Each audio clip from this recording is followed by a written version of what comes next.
Bonsoir et bienvenue dans cette nouvelle saison de Sombre Machination à l'ambiance très prison, comme vous allez voir. Je suis avec Eric Da Silva, Sir Mascox et Zach, qui est ici pour sa première saison, que vous avez certainement vu dans la fameuse campagne live Delta Green. Je vous invite à la regarder si vous ne l'avez pas vue. Et surtout, le JDR de mon cœur, les 3 petites vieilles contre Cthulhu. Nous sommes le 23 mars 2022 aux États-Unis d'Amérique du Nord et voici nos 3 détenus. Carlos Mendoza, dit El Doctor. Un simple médecin, il y a une vie de ça. Puis, un jour, il a aidé un homme blessé. Cet homme était Salazar Ramirez, le grand parrain de la drogue. Carlos a été récompensé par un travail. Il est devenu le médecin officiel de Salazar Ramirez, mais aussi d'autres personnes importantes. Parfois, on le payait le double pour donner le mauvais traitement. Et puis, avec les années, il a décidé de s'intéresser au traitement des maladies génétiques. Carlos a donc plongé dans le trafic d'enfants et dans le clonage illégal. Il s'est fait trahir par sa femme, il a fini dans la J.R. Legrasse State Prison, où il réside depuis 7 ans et pour encore longtemps. Leo Hunt dit Hunter, un tueur à gages. On le paye, il tue, c'est simple, c'est propre. Il a quelques règles, pas de femme enceinte, pas de prêtre, pas d'aveugle. Il ne sait pas vraiment pourquoi il met ces règles-là, mais ça lui donne un semblant de bonne conscience. Il ne laisse pas de traces. Mais un jour, il a fait une connerie. Il s'est trompé d'adresse et il a tué 3 personnes qu'il n'aurait jamais dû tuer. Ça aurait déjà été compliqué si c'était des personnes anonymes, mais là, c'était 2 mafieux et un politicien en train de faire un deal. Rien n'a pu protéger Léo. Il a donc fini à la J.R. Legrasse State Prison. C'est là qu'il vit depuis 2 ans. Depuis, il s'est replongé dans une vieille passion, l'archéologie. Il a cette manie de se passionner pour un sujet de manière obsessive. De quoi occuper le temps qu'il lui reste ici. Tommy Dixon dit Duke, un artiste. Enfin, il a toujours voulu en être un. Mais ça n'a jamais vraiment marché. Sauf quand il butait des gens, le soir après les avoir traqués dans sa camionnette. Ça c'était de l'art. Sauf qu'un jour, il s'est trouvé au mauvais endroit, au mauvais moment. Et on l'a accusé d'un crime qu'il n'a jamais commis, le meurtre d'un politicien. Il est donc emprisonné depuis quelques mois dans la J.R. Legrasse State Prison. Il espère bientôt pouvoir sortir innocenté de ce crime qu'il n'a pas commis et pouvoir reprendre ses chasses nocturnes et enfin goûter de nouveau au plaisir de tuer. Il tente de jouer l'innocent dans la prison, de ne pas trop faire de vagues, histoire de pouvoir sortir rapidement d'ici. Vous êtes donc tous les 3 détenus pour diverses raisons, pour diverses durées, des durées assez longues tout de même. Certaines durées dépassant largement la durée d'une vie humaine normale.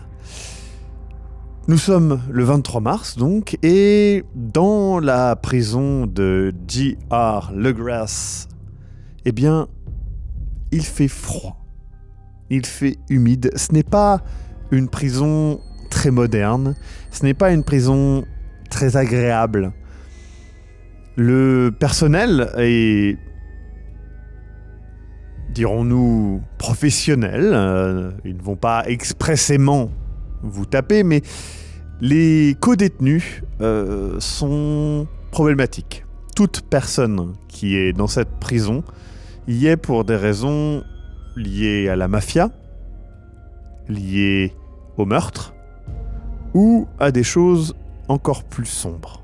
Vous voilà prévenu. Carlos Mendoza, tu ouvres les yeux, réveillé par un bruit, une sensation étrange. Tu regardes cette cellule que tu connais un peu trop et la porte est entr'ouverte. une sensation d'angoisse te saisit. Un bruit à côté de toi et une main se met sur ta bouche. Tu sens d'un coup une pression dans ton estomac et tu te réveilles. Encore une fois ce cauchemar. Il revient te hanter de temps en temps lors de moments de tension. Tu le vois comme un mauvais augure, une sorte de pressentiment d'orage qui approche. Tu es donc dans cette grande prison, la J.R. Legrasse State Prison, comme c'est marqué juste à côté de toi, et ça fait 7 ans maintenant, 7 ans et quelques. Et aujourd'hui, le 23 mars 2022, c'est un de ces rendez-vous que tu as régulièrement avec l'un des avocats qui est envoyé par Salazar Ramirez. Tu dois beaucoup à Salazar Ramirez, qui est un mafieux, il faut le dire, quelqu'un d'influent. Tu lui dois notamment ta carrière, et puis ta place, ici. Alors attention, je ne parle pas expressément de ta place en prison, parce que ça, tu es responsable de ça tout seul. En tout cas, lui n'est pas directement responsable. Par contre, c'est clairement grâce à Salazar Ramirez que tu es si bien traité, qu'on te respecte. Et donc, tu vas à ton rendez-vous. Tu es accompagné par l'officier Edgecombe. Et donc, sur le chemin, entre la cellule et ton rendez-vous, en traversant les multiples couloirs de ce labyrinthe de béton, tu échanges un petit peu avec lui, car tu le connais après tout. Monsieur Edgecombe ? Ouais. Comment allez-vous ? Comment va Speedy ? Ah, il va bien, il va bien.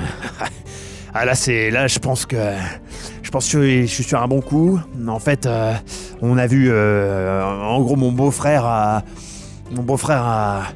un de ses entraîneurs là, un Sud-Américain. Il est bon, hein, il est bon. Il en a entraîné des bons. Hein, donc là, on pense, c'est peut-être possible qu'on gagne des courses, quoi, un peu plus, quoi. Est-ce que vous avez écouté ce que je vous ai dit, l'alimentation, pas trop de lipides. Ouais, c'est important. Non mais en vrai, merci Doc. Hein, c'est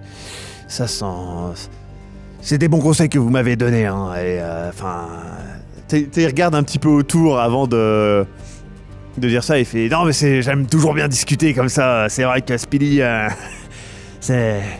Il est important pour vous. Bah oui, c'est un bon chien. C'est un bon chien. Vous savez comment c'est. Hein, un bon chien, des fois, ça remplace à l'homme, quoi. Ça remplace ou une femme. Ou une femme. Y a pas de. Non, c'est vrai, c'est important. Et finalement, tu arrives dans cette pièce réservée au rendez-vous. Edgecombe ouvre la porte et tu vois un homme à la mine grisâtre, un costard on ne peut plus commun et plutôt qui se confond avec ce paysage de béton. Il y a une table au milieu, une de ces tables blanches, elle aussi en béton de forme hexagonale avec des tabourets qui eux aussi sont en béton. Rien ne peut servir d'arme ou poser un risque éventuel. Je m'installe, je salue Monsieur Edgecombe, merci. Il fait pas de soucis, à tout à l'heure Doc. Il referme la porte. Et du coup, l'homme te regarde et fait... il te regarde un petit peu de haut en bas et fait... Maître Anderson. Très bien, donc nous allons... Et il commence à sortir des papiers et te faire un compte-rendu des avancements de tes comptes, de tes finances, de tes placements. Car même si tu es en prison, eh bien, grâce à Salazar Ramirez, ta petite fortune continue d'exister et d'aider certaines personnes de ton entourage. Étonnamment, pas ta femme. Et puis, il te parle assez vite d'un sujet qui t'intéresse malgré tout. Et il te fait j'ai pu voir, comme vous aviez demandé à Monsieur Ramirez, pour faire abaisser votre peine. Les échanges sont un petit peu tendus, je ne vais pas vous le cacher. La problématique est que vous avez agi hors de la loi sur un cadre médical très avancé. On parle quand même de plusieurs dizaines d'années de recherche médicale sur des enfants et sur des patients qui n'étaient pas au courant. Mais j'ai réussi à obtenir, nous avons obtenu avec mes confrères une baisse de 20 ans, ce qui amène donc votre peine à 245 ans. Nous pouvons, je pense, assurément viser les 200 ans. Comme je vous l'ai déjà dit, il n'y a aucune chance que vous sortiez de prison, mais je pense que votre image peut être préservée, en tout cas, médiatiquement. Et puis, j'appuie encore ma demande sur le fait de faire des dons massifs à des œuvres de charité que nous pourrons médiatiser afin de améliorer votre image. Je ne pense pas que votre vie en prison est à être une limite pour votre carrière malgré tout. Vous restez ici, mais votre œuvre continue. D'ailleurs, à ce propos, est-ce que, Monsieur Anderson, vous avez pu communiquer avec le laboratoire en question pour échanger un petit peu avec la personne que nous avons en commun sur partager mes recherches, ce genre de choses? Des retours ou... Pour l'instant, non. J'ai aussi... Et tu sais, il regarde autour, il fait... j'ai aussi reçu une demande de Monsieur Ramirez pour vous faire changer de prison. Car...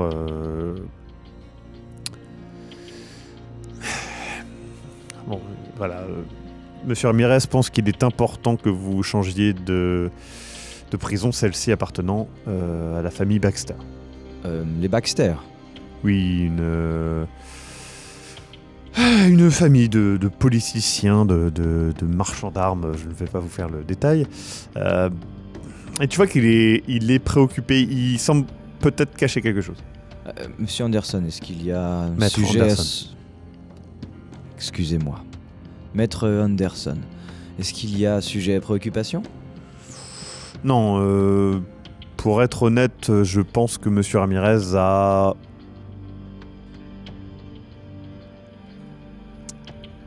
une tendance à la paranoïa. Je dirais plutôt à la prudence. Si vous souhaitez utiliser ce terme-là, peut-être, mais vous n'êtes pas à ses côtés. Et comme vous le savez, vos soins l'aidaient beaucoup. Il ne va pas bien? Je Dites-moi. pense... Écoutez, de ce que je sais, mon expertise médicale est très limitée, qu'on soit bien d'accord, mais de ce que j'ai pu voir, il avait l'air plus affaibli. Malgré tout, son âge est, comme vous le savez, assez avancé, et on ne peut pas dire qu'il ait la vie la plus tranquille du monde. Maintenant, je ne vais pas vous cacher que oui, je l'ai trouvé affaibli. Vous allez le voir dans des jours prochains? Je pense que, si je ne me trompe pas, le mois prochain, oui. Est-ce que vous pourrez lui dire d'être prudent avec ses médicaments? Je sais que des fois il a tendance un petit peu à ajuster des dosages, ce genre de choses. Dites-lui juste qu'il écoute l'ami que je lui ai conseillé cet ami médecin, qu'il écoute ses conseils comme si c'était les miens. Écoutez, je lui dirai maintenant, je suis avocat et Monsieur Salazar Ramirez respecte les cases dans lesquelles nous sommes, si vous voyez ce que je veux dire. Bon. Et il conclut avec toi un petit peu les échanges sur les comptes, et l'échange se continue cordialement. C'est le genre de rendez-vous que tu as à chaque fois. L'avocat en question change très régulièrement pour ne pas soulever des questions. Et puis, tranquillement, tu retournes à ta cellule pour une journée un peu plus banal. Et ça t'a quand même... Voilà, ça t'a fait un peu plaisir de te dire que peut-être t'allais changer de prison parce que malgré tout, rester... Enfin, ça fait 7 ans que tu es là. 7 ans que tu n'as pas vu la nature, si ce n'est au loin, vaguement. Mais sortir, prendre un véhicule... tu te rappelles, hein, d'ailleurs, au début, quand tu te déplaçais pour aller d'un jugement à un autre, tu voyais un petit peu plus l'extérieur. Et ça te manque, ne serait-ce que d'être dans un véhicule en mouvement. Une certaine illusion, peut-être, de liberté. Tu penses à ça dans ta cellule. Léo Hunt. Tu es un peu habitué au climat de cette prison. Nous sommes le 23 mars 2022 et tu vas voir Mason Carver, l'un des néo-nazis de la prison. Alors, tu n'y vas pas par gaieté de cœur, qu'on soit bien d'accord, mais pour rendre service à Patrick The Click Unger. C'est un de tes seuls amis ici, et pour cause, c'est un collègue, un confrère, un tueur à gages. Il se trouve que Patrick a besoin d'un petit téléphone, des tout petits téléphones qui passent le BOSS, donc le Body Orifice Security Scanner. Je te laisse deviner comment il le passe. Et donc, ce petit téléphone, eh bien, il n'y a qu'une seule personne dans cette prison qui peut le fournir, et c'est, eh bien, un connard de néo-nazi. Et, oui, Patrick pourrait y aller, mais Patrick est noir. Il est donc peu recommandé pour lui d'y aller. Tu t'es donc naturellement proposé d'y aller pour lui. Tu arrives donc près de l'endroit où sont généralement regroupés les fachos de la prison. Ce qui est rigolo, c'est que Mason Carver est néo-nazi, mais je dis facho parce qu'il n'y a pas que des néo-nazis. Il y a plusieurs sous-groupes qui se font pas vraiment la guerre, mais qui se tolèrent, mais il n'y a pas que des néo-nazis, c'est ça que je veux te dire. Donc tu arrives et ils sont donc dans l'espace sport de la prison, qui se résume à quelques bancs de muscu et des poids un petit peu usés et mal entretenus. Et donc ils sont tous en train de soulever de la fonte. Et donc tu approches et tout de suite, il y a un des petits nerveux qui t'approche et il fait « Hey, pep, tu fais quoi là? Hein? C'est quoi ça ?» Et tu sais, il secoue tes cheveux. « C'est quoi ça? Il fait quoi avec sa tignasse, lui ?» Tu sais, il regarde tes tatouages, cherchant certainement une croix gammée ou quelque chose du genre. Je viens voir ton maître. Tu viens voir Mason? Bon, tu me fais pas perdre de temps et tu m'y amènes directement. J'aime pas trop parler. Qu'est-ce que tu viens faire? Qu'est-ce que tu viens faire? Qu'est-ce que tu viens chercher? Bah, je sais pas, t'y tiens tes doigts. Tu vois qu'il commence à regarder et tout, et t'as Mason qui fait « Allez, approche. Alors, qu'est-ce qu'il veut ?» Tu sais, il regarde encore une fois tes tatouages, ta dégaine. Je pense qu'il lit un petit peu ta silhouette pour voir de quoi t'es capable en fait. Alors?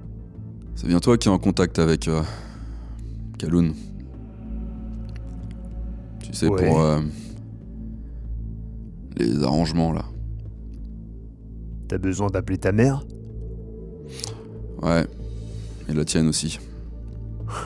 Tu sais, t'en as le petit nerveux qui... Tu sais, quand en mode putain. Et lui, il rigole et fait... Bah écoute... Je crois que je lui manque. Tu sais, il regarde un de ses potes, il fait ça, il arrive, hop, petit échange discret. Il fait pas de soucis, tu sais, il te tend la main pour te serrer la main. Tu serres et tu sens qu'il t'a discrètement passé de sa manche, tu vois, le téléphone. Je glisse le téléphone dans ma manche aussi. Et donc, toi, t'as prévu la somme qui était prévue, qui t'a été donnée par Patrick, qui sont des clopes, évidemment. Et donc, tu l'échanges en même temps. Du coup, il les prend. Il les compte vite fait, tu vois. Il fait... C'est qui t'a renseigné sur les prix? Parce que ça, c'est les prix de l'année dernière. Maintenant, c'est un peu plus. Mais écoute, je t'aime bien. J'aime bien ta gueule. Pas moi. Ah, tu me fais penser à ma grand-mère avec tes cheveux. Bon, c'est pas grave, on verra ça plus tard, d'accord? Non, y a pas de plus tard. C'est quoi ton prix? 2 paquets de nouilles. Et c'est ultra rush, tu sais que c'est vraiment compliqué à trouver. Et du coup, t'es en mode ouf. Tu sais que bon, ça sera Patrick qui devra payer, mais ça...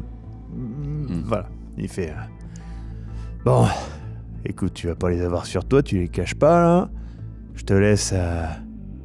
Écoute, on part sur 3 mois. T'as 3 mois pour me trouver 2 paquets de nouilles. Tu vas y arriver à le faire, hein? Fortiche. De toute façon, le marché, il est déjà conclu, non? Ah bah ouais. Allez, va. Pense à peut-être couper tout ça, là. Ça fait pas propre. Tu repars. Je bouscule le gringalet au passage. Ouais. Tu sais, il regarde vers Mason. Tu sais, il cherche vraiment l'approbation et tout. Et Mason fait... Et du coup, il te laisse partir. Je lui tapote sur la tête. Tu cherches. Du coup, il fait... Putain, je vais te crever la gueule. Tu sais, il est vraiment énervé, mais il fait rien. Et je rentre tranquillement. Tu rentres tranquillement. Et du coup, tu vas retrouver, je pense, Patrick pour lui rendre le téléphone. T'arrives dans sa cellule. Et donc, Patrick te voit et tout. Il fait... alors, ça s'est bien passé? Bah écoute, aussi bien que ça peut se passer avec des nazis, hein. Tu imagines bien. Hein. Tu l'as eu du coup ou... Ouais, mais... Il y a comme un petit... Il y a eu des suppléments en termes de frais. Ah merde. Qu'est-ce qu'il demande? À ton avis? Le truc qu'on trouve pas. Des nouilles? 2. Ah putain. Ouais, écoute, on s'en fout. On s'en fout. Ouais. Attends, juste 2 secondes. Il ressort, tu sais, sous son matelas, il a caché, machin, il ressort un petit truc. Et là, il fait... Écoute, il y a Kaloun, j'ai réussi à... Mais ça, c'est pour toi.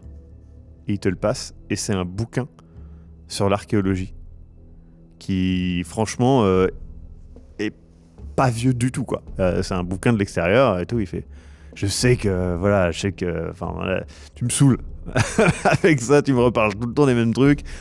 Voilà, ça c'est pour toi, d'accord? Je pense... Bon, je t'ai déjà raconté que avant tout ça, j'étais détective privé. Et je pense qu'il y a quelque chose. Je pense qu'il y a un truc assez gros ici en fait. C'est pour ça que j'ai besoin du téléphone, c'est pour contacter des contacts à l'extérieur et essayer de faire pression d'une manière ou d'une autre. Je pense qu'il y a...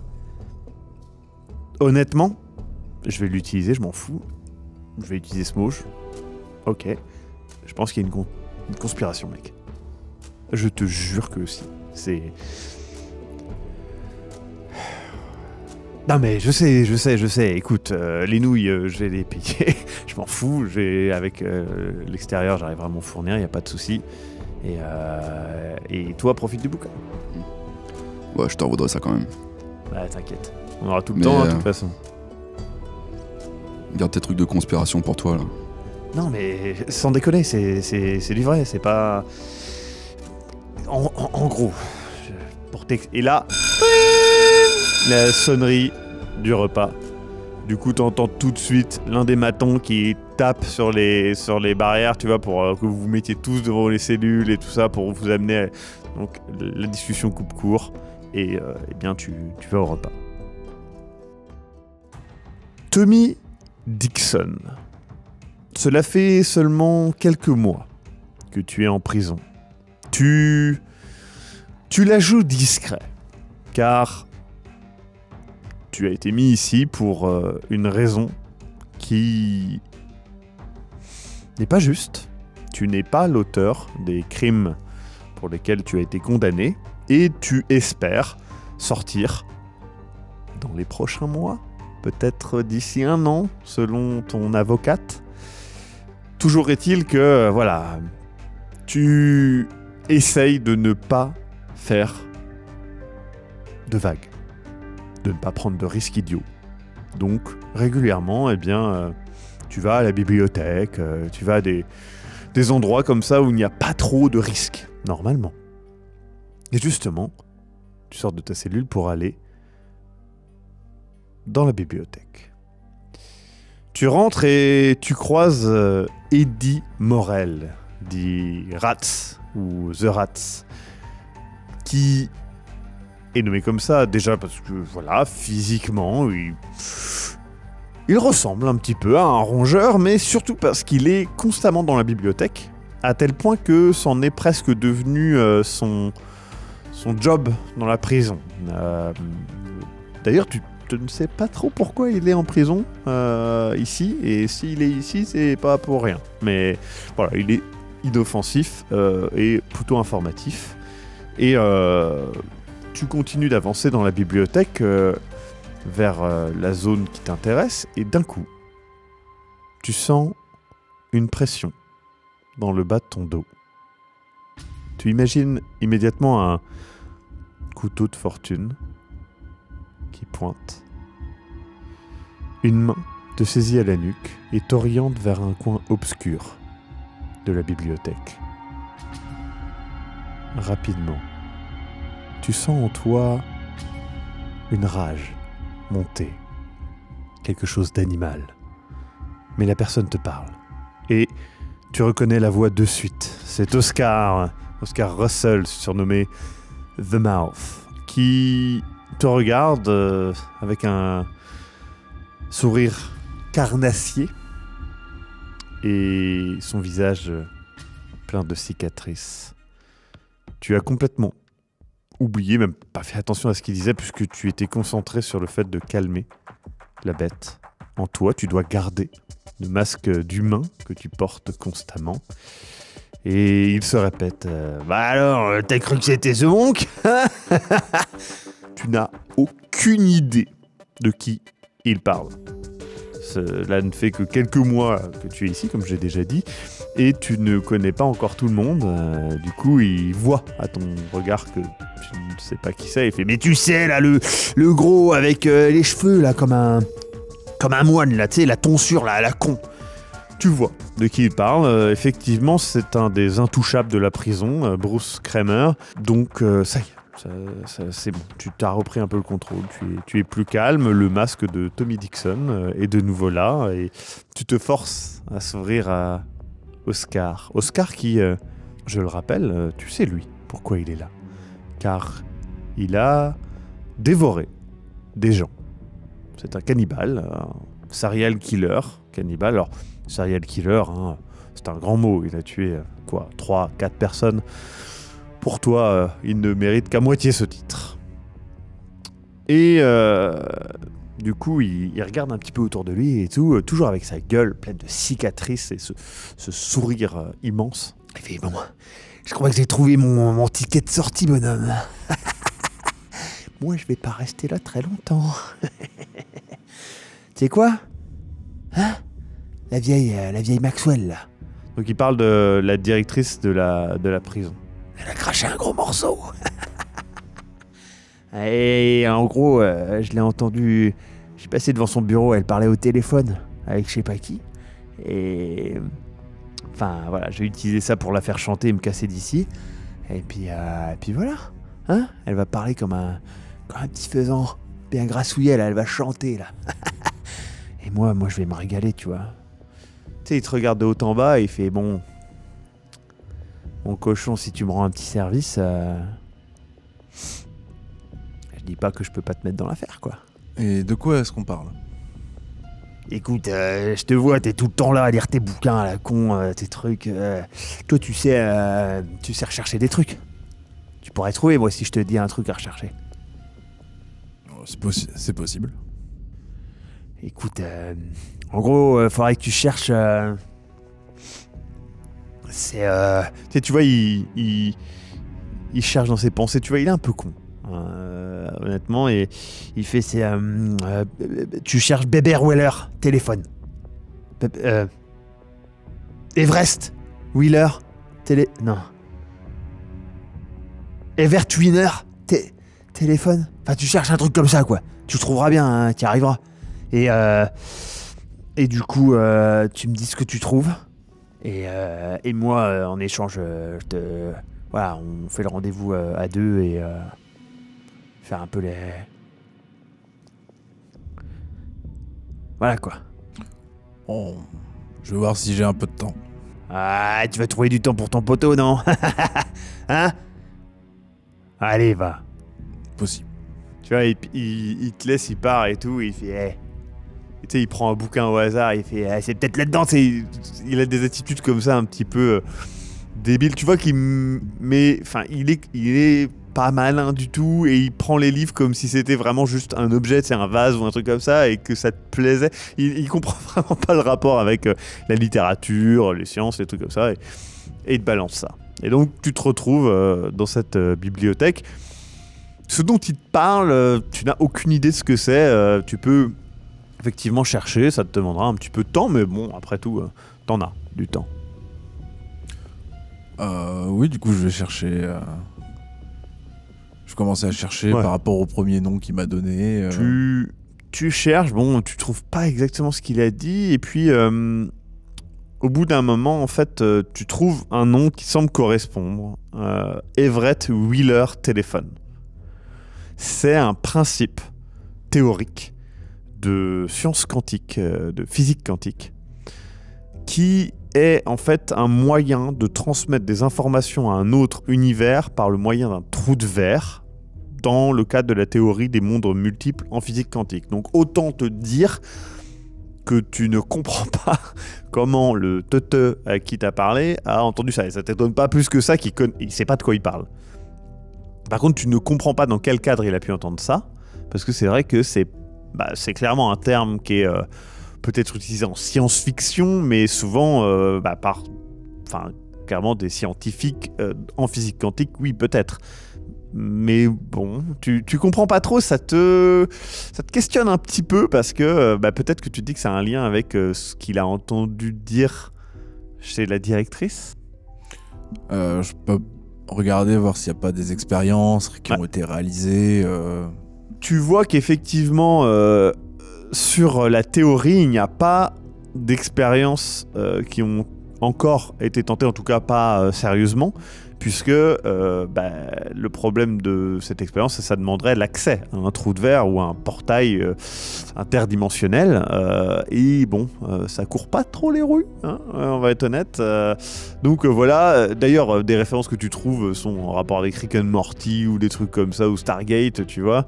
Et puis très vite, les liens que tu explores font plus référence à la science-fiction qu'à une quelconque expérience réelle. Bon, en vrai, ça t'amuse un petit peu, voilà, mais très vite, tu arrives au bout de ton quota d'utilisation d'Internet et compagnie, et puis t'es très restreint dans l'utilisation d'Internet, je le rappelle.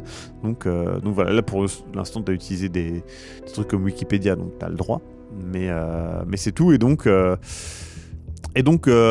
peu frustré, mais surtout interrogé par cet étrange sujet. Tu entends la sonnerie pour les douches.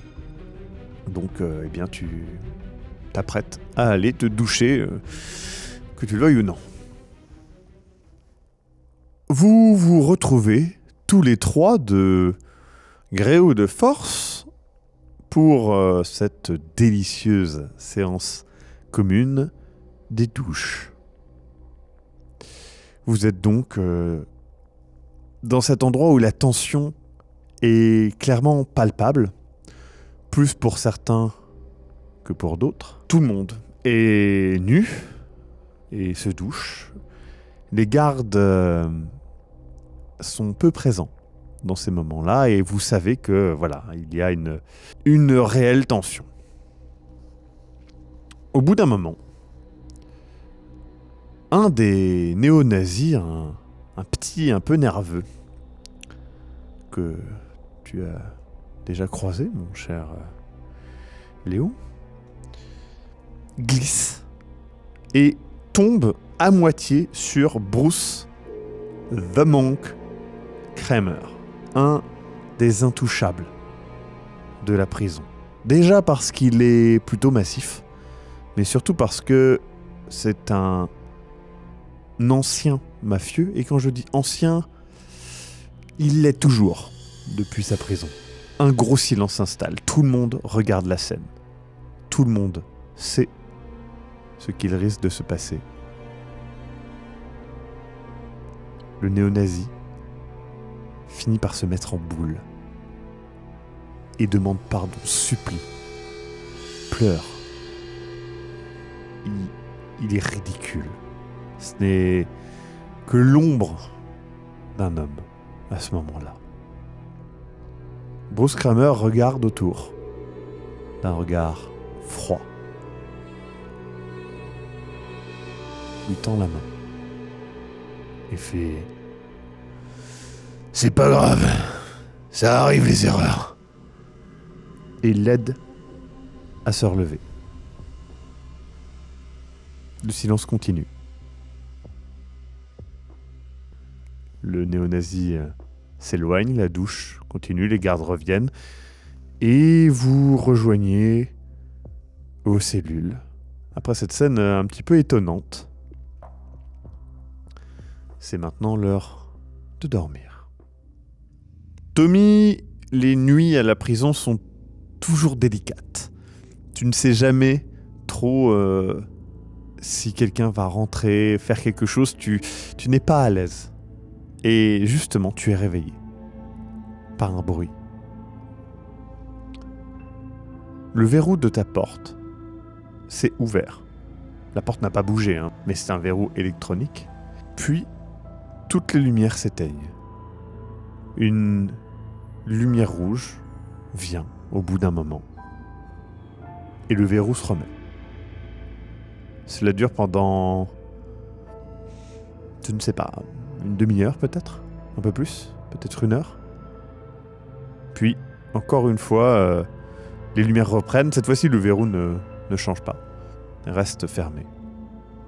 Tu n'as jamais vu ça jusqu'à maintenant et tu te rendors un petit peu inquiet. Tu fais quelques cauchemars par rapport à ça, à imaginer quelqu'un se faufiler dans ta cellule comme tu le fais régulièrement et puis tu fais encore une fois ce rêve où quelqu'un découvre ton jardin. Tu es en train de dormir à moitié. Tu n'arrives pas à être très à l'aise, tu repenses à ce que l'avocat a dit.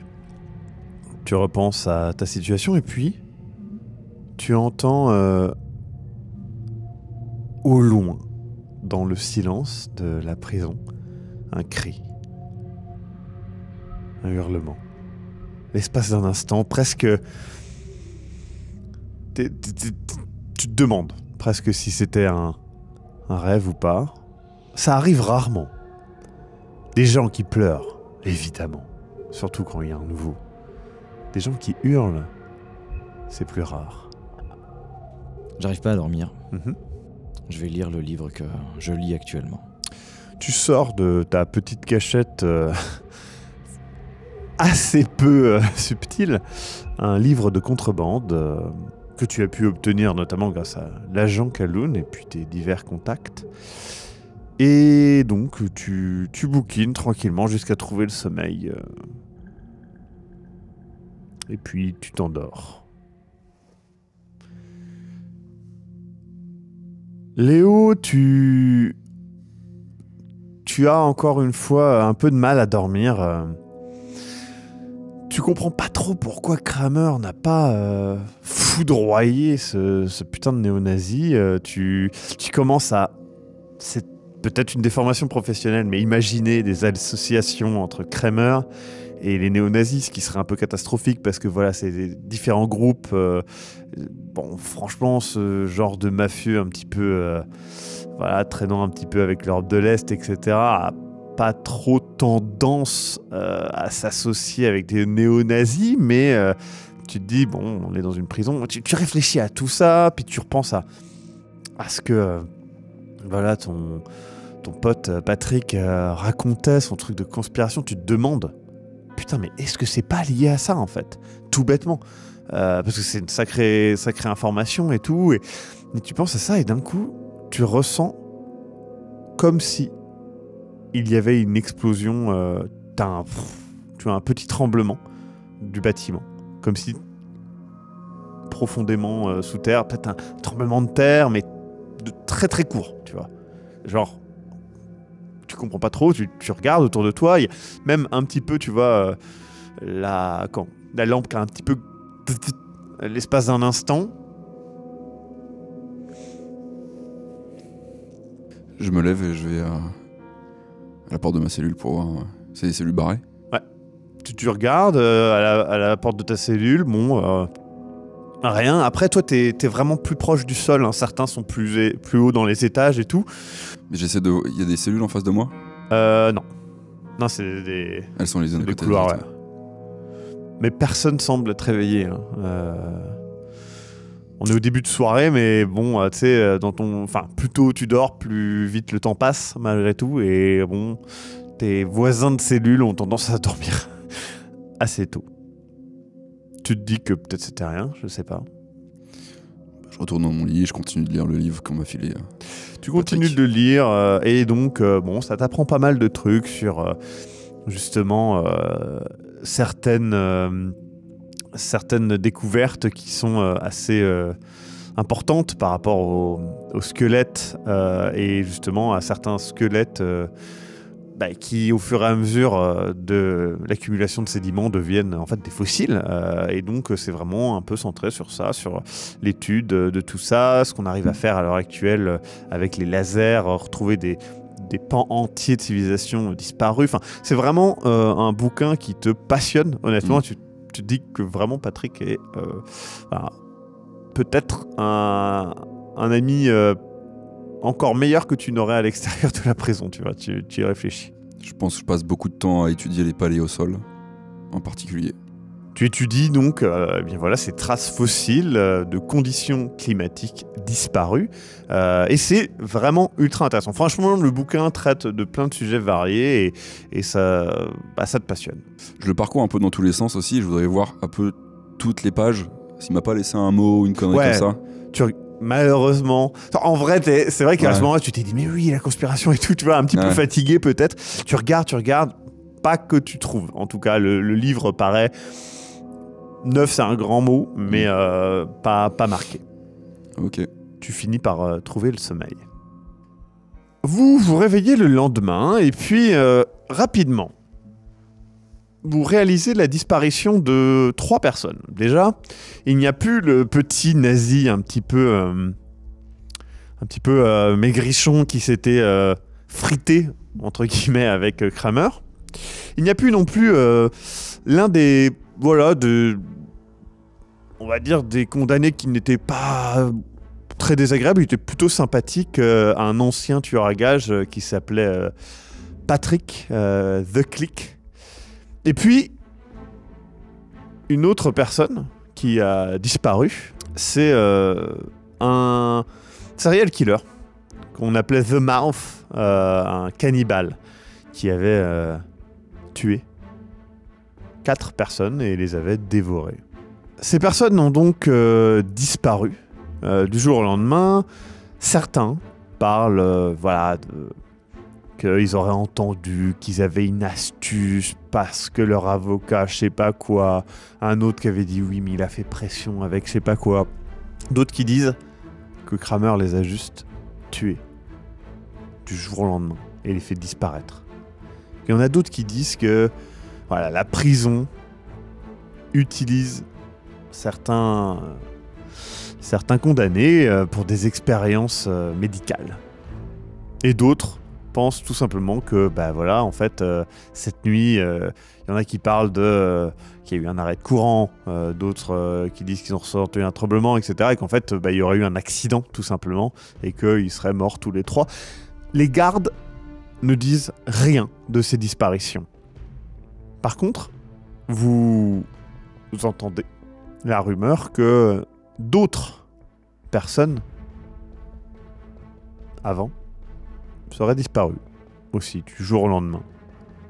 Alors ce sont des rumeurs. Et puis, on parle de personnes comme ça d'il y a longtemps. Hein. C'est étrange, ça vous fait soulever pas mal de questions. Carlos, ces nouvelles de disparition te... Bon, oui, effectivement, au cours de ces 7 précédentes années, tu as entendu parler, toi aussi, hein, évidemment, de gens qui, disparaissent du jour au lendemain. Bon, écoute, tu te doutes hein, que ce genre de disparition est monnaie courante dans une prison, avec des gens qui sont quand même dangereux et qui ont des comportements erratiques. Voilà, ça ne t'importe pas vraiment. Le temps passe. Tu fais jouer toujours un peu plus tes relations. Est-ce qu'il y a quelqu'un que tu souhaites particulièrement, avec qui tu souhaites particulièrement échanger, peut-être dans cette prison ? Voir ou rencontrer à nouveau le chef Cory Navarro. Cory Navarro est effectivement le chef de la garde, un petit peu, qui est là. Et donc, t'arrives à le voir. Bon, il est difficilement accessible. Hein, mais tu sais que son fils est en médecine. Et on ne t'appelle pas The Doc pour rien. Du coup, à un moment, il te voit arriver, vous vous retrouvez par un heureux hasard, un peu tous les deux. Et il fait... Ça va, tout va bien ? Monsieur Navarro, bonjour. Bonjour, oui. Oui, tout va bien. Comment va Paul ? Écoutez, ça va, il est toujours en médecine, ça avance bien. Là, il est en train de chercher du coup un petit peu des endroits où faire peut-être un internat ou des choses comme ça. Monsieur Navarro, j'ai un contact à San Diego, un ami que je pourrais solliciter éventuellement pour une lettre de recommandation ou peut-être un internat d'une certaine période pour Paul. Est-ce que cela pourrait l'intéresser ? Ça serait en diabétologie. Tu vois qu'il te jauge en fait. Si tu essayes de choper un truc, etc., il fait... Comme vous vous doutez, j'ai énormément de temps ici. Réfléchissez à ma proposition et vous revenez me voir quand vous voulez. Diabétologie, hein. Et peut-être que vous ne le savez pas, mais San Diego est en ce moment à la pointe de certaines nouvelles percées dans le domaine de l'insuline rapide. Et c'est vrai qu'il y a quelques, je pense, débouchés pour de jeunes personnes motivées comme Paul. Et... Écoutez, je vais lui en parler. C'est pas... Enfin, qu'on soit clair... Voilà, je ne pourrais rien faire pour vous. Monsieur Navarro, vous savez pour combien de temps je suis ici ? Oui, mais je ne vais pas... Enfin... Monsieur Mendoza, je ne vais pas... Monsieur Navarro, comme je vous ai dit, réfléchissez à ma proposition, c'est juste pour aider... Je sais que Paul semble avoir une bonne disposition pour la médecine et juste transmettre un peu d'aide, voyez-le comme cela. Ouais. C'est tout. Non, mais c'est souvent que les gens viennent me voir pour que je coupe dans le gras de leur peine, mais même si je le voulais, au mieux... Voilà, bonne conduite, hein. Vous êtes à combien? 200... Monsieur Navarro. C'était 270, c'est ça? Grosso modo. Donc même si je le fais, admettons que ça retire 5 ans, bon, hein, voilà. Vous comprenez donc. Oui, je comprends, mais bon. Bah écoutez, merci, je retiens. Je vous en prie, vous savez où me trouver. Très bien. Ta place dans la prison continue de s'améliorer, notamment par les liens, on va pas se mentir, de Salazar Ramirez et voilà, des appuis qui te permettent d'avoir à l'extérieur et à l'intérieur de la prison. Tu es dans une situation relativement confortable. Léo, tu passes plusieurs jours avant de vraiment réagir à cette disparition soudaine de ton ami Patrick, parce qu'honnêtement, tu n'y crois pas. Tu n'y crois pas, tu te dis qu'il va venir, qu'il va revenir de je ne sais où, qu'il va forcément revenir. Il t'a parlé, il avait cette question de conspiration, il avait ce téléphone que tu t'as pris une dette, et d'ailleurs, bah oui, il va revenir, les 2 paquets de nouilles, il va falloir les trouver. Et donc ça commence à un peu tourner dans ta tête, un peu tourner en boucle, hein, honnêtement. Les cellules sont ouvertes, j'ai la possibilité de la fouiller, de sa cellule à lui. Ah, tu peux, sa cellule a été vidée, nettoyée intégralement. Putain. Il y a un bâton qui traîne dans le coin. L'officier Vargas est là, voilà, c'est pas le plus sympathique, hein, nez cassé, sourcils toujours froncés, il te regarde, il fait, bah alors, qu'est-ce qu'on fait là? C'est celui à qui je parle de muscu. Hein. Ouais.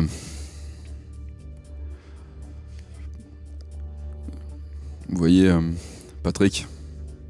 Bah, celui qui est... Ouais. Ah, il est plus là, ouais. Ouais, il est plus là. Et il avait un truc à moi dans sa cellule. Ah, bah... C'est con. Un bouquin, et il y avait une lettre dedans. Bah écoute, bonhomme... Vous avez bien il est plus récupéré... là, ses affaires sont plus là, hein. Ouais, mais vous avez bien récupéré les trucs. Ah, moi, je récupère rien, hein. Je sais que je suis pas celui...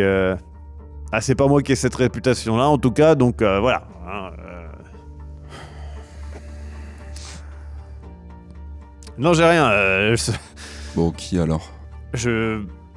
Honnêtement, s'il y a quelqu'un, on sait tous qui c'est, et je ne pense vraiment pas qu'il y ait... Enfin, quand un condamné part comme ça, pour une raison ou une autre, la cellule, elle est vidée, il prend les affaires, et celles qui prennent pas, c'est incinérateur direct. Hein. Donc, honnêtement, j'ai du mal à croire que ces affaires puissent rester quelque part. C'était un truc perso? Bah ouais, du coup, oui. Bah écoute... Oublie. C'est comme ça. Ouais. Ah, ça arrive, hein. Il y en a toujours qui disparaissent du jour au lendemain.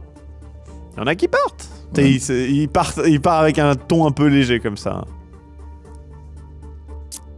Il s'éloigne et tu es donc tout seul.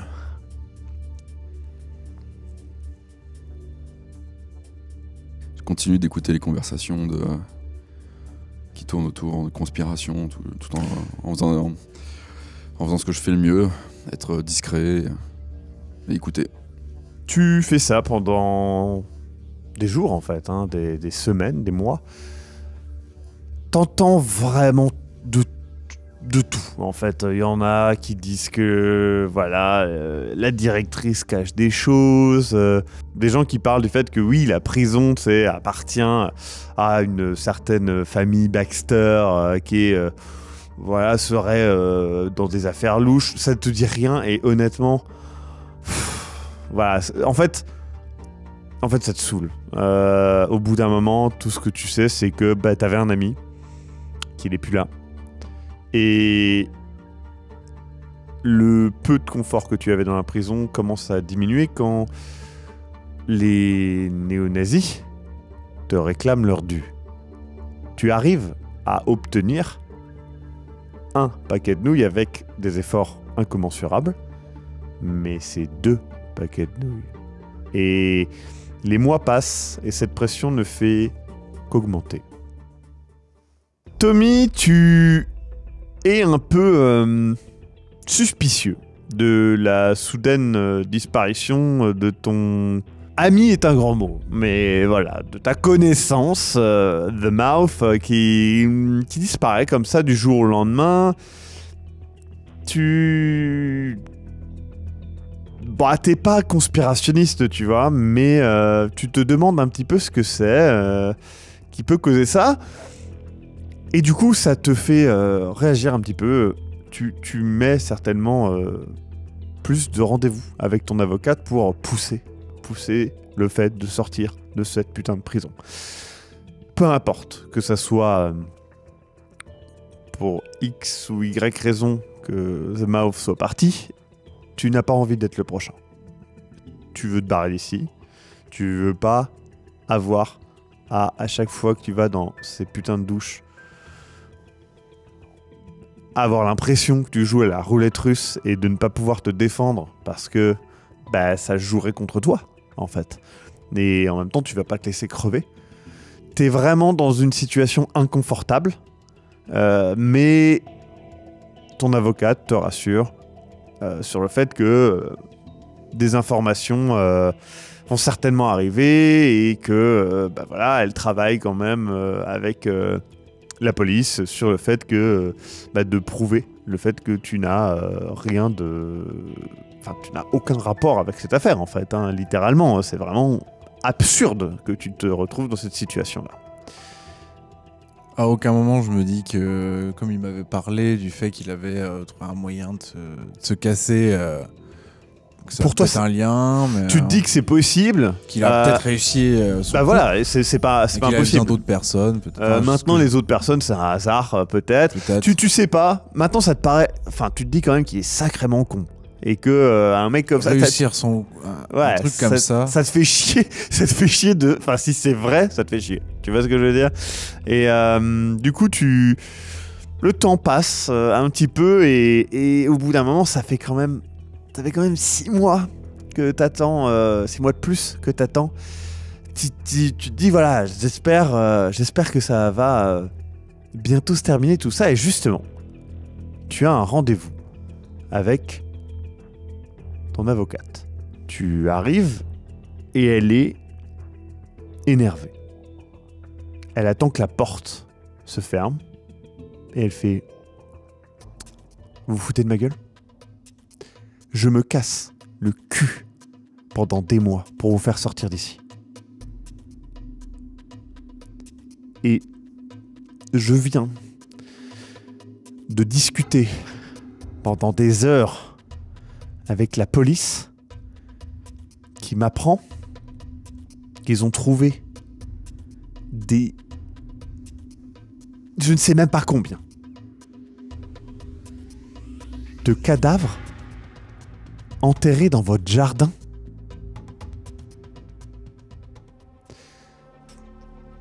Mon cher Léo, tu as aujourd'hui un courrier, ce qui est plutôt rare. Tu l'ouvres et... dedans, un message. Ce n'était pas une erreur. Et un article de journal montrant qu'un certain Baxter a gagné une élection suite à la mort d'un de ses principaux concurrents. Et ce concurrent, c'est celui que tu as malencontreusement tué.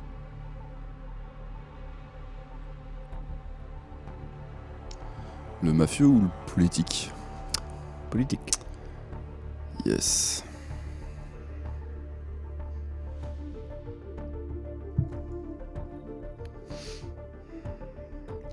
Je commence un peu à réfléchir et à me dire que... Baxter, ça te dit quelque chose, hein. T'as déjà entendu ce nom. Apparemment, ça serait... D'ailleurs, cette famille serait propriétaire de cette prison. C'est pas anodin, quoi. Comme par hasard, je fais une erreur.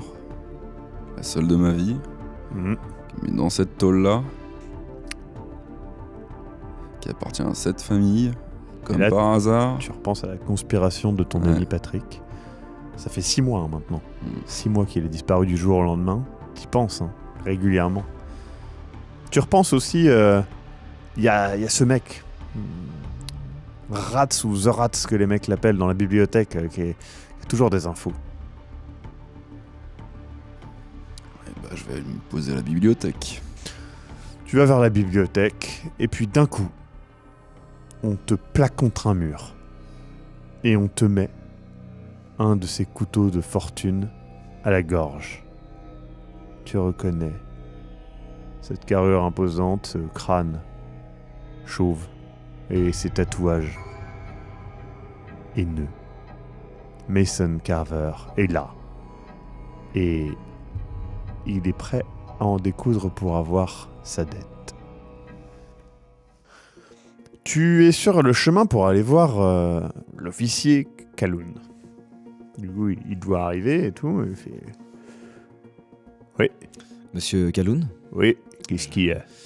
je voulais vous remercier encore pour le livre que vous m'avez Oui, permis d'obtenir. Tout doux le loup, hein. Oui, je sais. Ouais. Voilà, c'était pour vous remercier. Je voulais vous proposer également, j'ai entendu dire qu'il y avait petite pénurie de personnel à l'infirmerie. L'infirmière est encore absente. Ouais, bah oui, là, on sait pas ce qui s'est passé, là, c'est... Bah, le problème, c'est que avec toutes ces conneries de Covid et tout ça, il y a eu pas mal de baisse de taf, et puis bon, là, avec l'hiver qui approche, on sait pas si Joël, elle va revenir, donc c'est compliqué, quoi, donc... Écoutez, vous pourriez peut-être proposer à Monsieur Navarro, qui pourrait ensuite en parler à Madame Maxwell, Ouais. que je puisse peut-être proposer quelques heures de présence pour faudrait un que petit ça peu soit soulager, Gratos. bien évidemment. Bon, écoutez, je peux en parler, ouais. Pourquoi pas, ouais. Tu vois au loin qu'il y a Edgecombe qui, toujours avec son air un peu con, qui te cherche en fait. Il fait... C'est pas l'heure de votre rendez-vous là? Si. Allez, hé, il est là. Ah ouais, merci. Ah ouais. Monsieur Edgecombe, Et du coup, il t'accompagne jusqu'à ton rendez-vous avec l'avocat, toujours changeant. Du coup, tu rentres dans la pièce, prêt à parler compte et compagnie, et tu vois un avocat un peu bedonnant, la mine grave.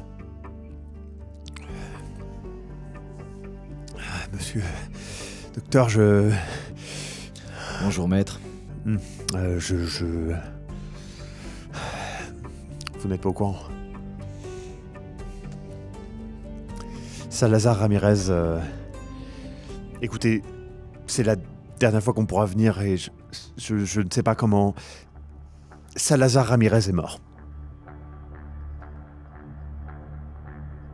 Salazar Ramirez est décédé, il est mort ce matin.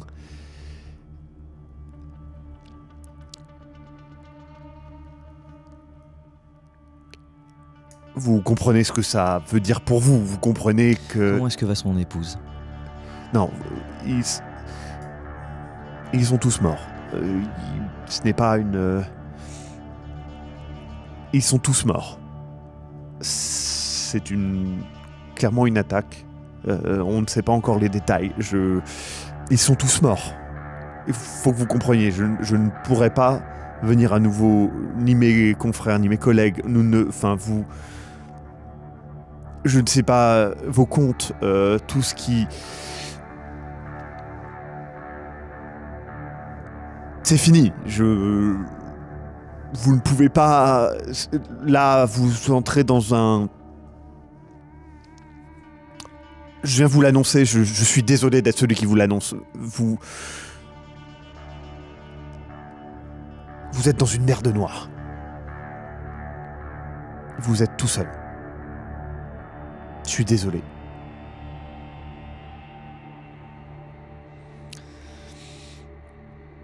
Est-ce qu'on sait qui est à l'origine de... On sait rien, Quelqu'un.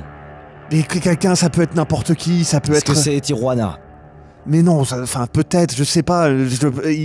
Écoutez, ça peut être avec. Il arrêtait pas de parler des Baxter, il arrêtait pas de parler il parlait des autres familles aussi, évidemment.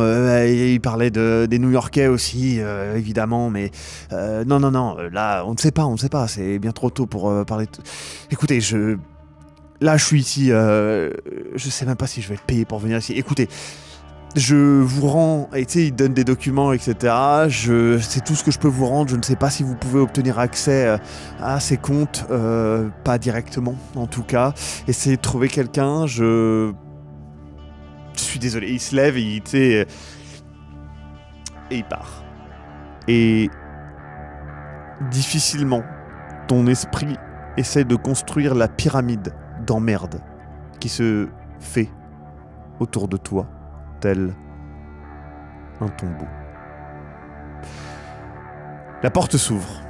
Et c'est la fin de cet épisode. On se retrouve la semaine prochaine ou dès maintenant si vous avez typé. Mais ça, le Maxime du Futur vous en parlera mieux que moi. Salut, c'est le Maxime du Futur. N'oubliez pas que vous pouvez soutenir la chaîne de plusieurs manières. La première, c'est de commenter sous la vidéo. Ça nous sert énormément pour YouTube. La deuxième, c'est de partager cette vidéo sur les plateformes que vous connaissez. Ça peut être Facebook, ça peut être Twitter, ça peut être un groupe Discord, un groupe Facebook, un forum, etc. C'est à vous de faire notre pub aussi et de nous permettre d'être connus par plus de monde. Dans le milieu du JDR, on n'est pas très connus alors que j'estime qu'on fait quand même un super taf. Et donc, vous pouvez nous aider énormément comme ça. Et évidemment, il y a le Tipeee où vous pourrez avoir cette saison en entier dès maintenant. Et la suite, la prochaine saison, là tout de suite aussi, et aussi tout ce qui est les mémoires du mythe et compagnie, des contenus exclusifs, bref, tout ça pour 5 €, ça nous soutient énormément, c'est vraiment très important, c'est grâce à ça qu'on peut continuer de faire des vidéos, donc n'hésitez pas à nous soutenir, et voilà, à la semaine prochaine.